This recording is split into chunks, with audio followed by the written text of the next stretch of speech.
Saya, Eza binti Muhammad Adam, akan membentangkan untuk tajuk menyantuni keluarga menurut Sahih Muslim. Manusia dilahirkan dengan fitrah untuk hidup berkeluarga dan berkasih sayang. Ibu bapa, pasangan dan anak-anak menjadi komponen utama dalam pembentukan sebuah keluarga.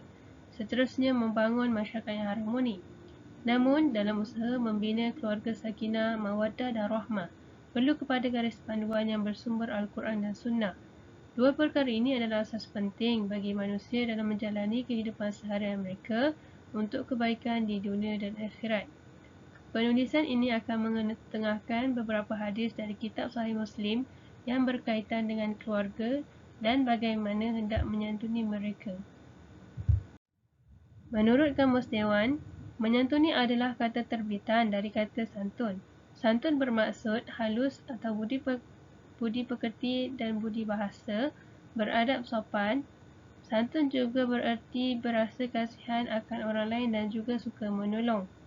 Istilah menyantuni keluarga dapat dirumuskan dengan percakapan atau perbuatan yang menerapkan kebajikan, keselamatan dan kasih sayang zahir dan batin dalam institusi keluarga.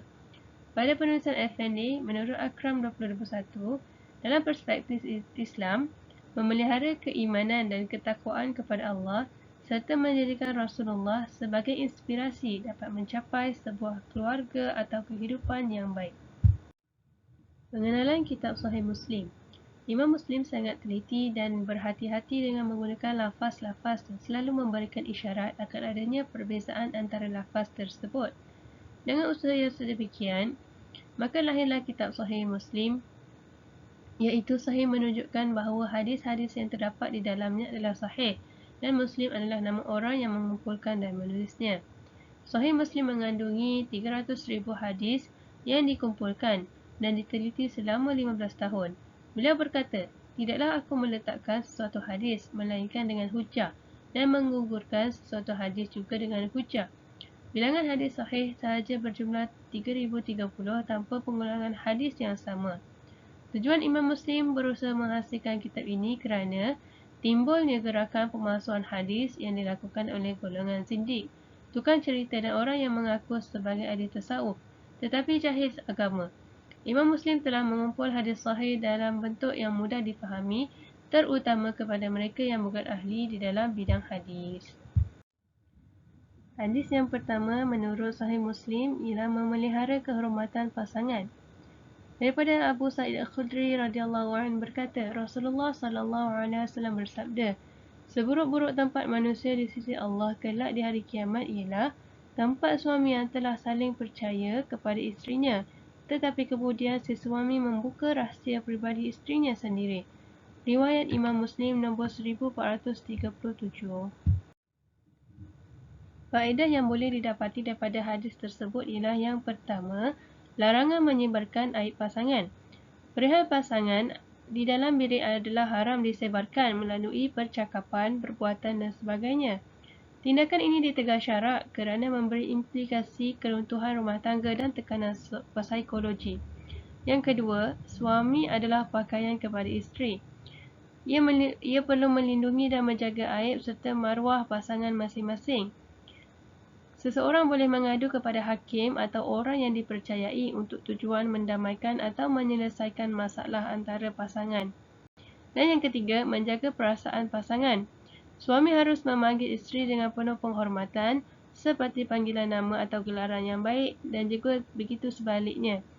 Dan suami perlu menjaga lidah daripada menuduh perkara yang tidak wajar dan begitu juga sebaliknya bagi seorang isteri.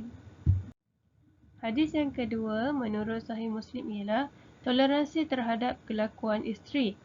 Daripada Abu Hurairah radhiyallahu anhu berkata, Rasulullah sallallahu alaihi wasallam bersabda, janganlah seorang suami atau mukmin membenci seorang isteri atau mukminah jika ia tidak suka dengan salah satu perilakunya. Ia dapat menerima perilakunya yang lain. Riwayat Imam Muslim nombor 1469. Faedah yang boleh kita dapati daripada hadis tersebut ialah yang pertama, melihat kebaikan isteri. Jika ada satu perangai isteri yang tidak disukai, pasti ada perkara lain yang disukai. Manusia itu harus berlaku adil dan memperlakukan orang yang dipergaulinya sesuai dengan keadaannya. Yang kedua, pertimbangan suami.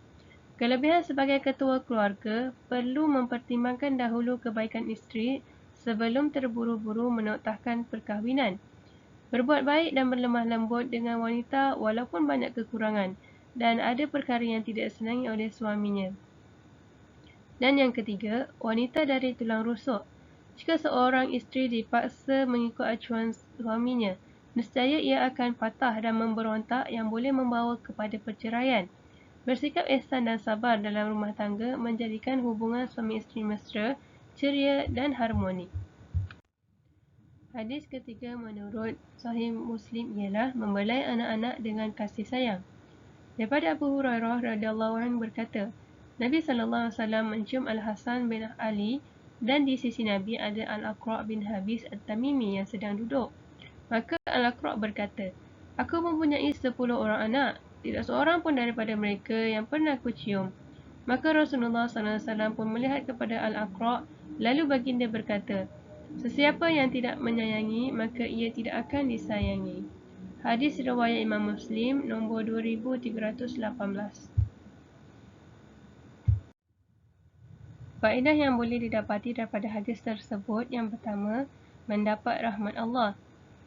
Sesiapa yang tidak menyayangi dalam hadis bererti bersikap lemah lembut dan penuh kasih sayang sesama insan. Manakala tidak disayangi pula ialah mendapat rahmat dan kasih sayang Allah.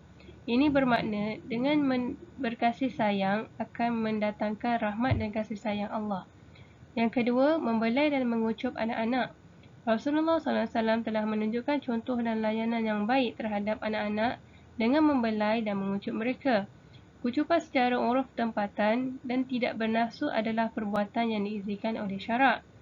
Dan yang ketiga adalah insan terbaik.